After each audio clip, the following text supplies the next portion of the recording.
Hello, we're back in the garden of our friends David and Jane today. We introduced you to Dave, his garden and his chooks about 6 months ago. But there is one area of the garden that you didn't see in the video because it needed a little bit of work. And I have been lucky enough to be asked to help these guys bring it back to life. This side of the house is south facing, which means the garden bed is in constant shade with just a little bit of reflected sun. So that was the most important factor in my choice of plants. I thought you might like to see what we've chosen. I wanted to find a small tree for this recessed area, so I have chosen this Sasanqua Camellia Min no Yuki, or Min no Yuki.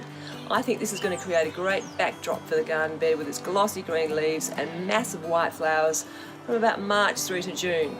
Now, camellias usually prefer light shade, but I've chosen this one in particular because it will tolerate deep shade. It's only tiny at the moment, but it's actually going to grow to about 2 meters in height eventually. Next we have the Clivia Pinata. Now we're going to plant these en masse under the camellia and also in this dark spot at the end of the garden. This really gets no light at all, so that's perfect for clivias. These have these beautiful strappy leaves, and from winter, late winter through to spring, they have the most amazing coloured flowers. We have chosen yellow and orange, so a bit of a mix, and they are going to create such a blaze of colour when they're out in flower. And we're going to have a border of dwarf Mondo grass around those clivias. I've chosen 2 Daphnes, one for the centre of each window. This one is called Eternal Fragrance and it bears beautiful fragrant flowers late winter, early summer and autumn. This is a really hardy one, it handles most conditions and it will grow into a beautiful little shrub. I couldn't plan a shade garden without Hellebores, they are so pretty. These ones are Hellebore orientalis yellow picotee and winter white. So it's going to be some beautiful colour throughout winter when these are in flower. Planted in between the hellebores will be this dwarf mondo grass and lamb's ears. They're both very tough and I think will add great texture, colour and shape to the garden.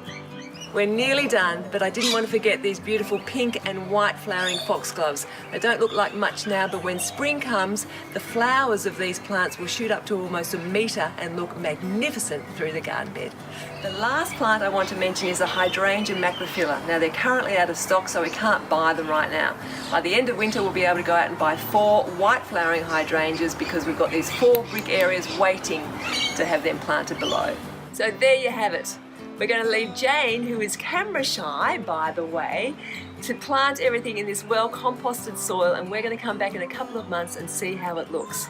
I think it's going to look fantastic. See you next time. Bye.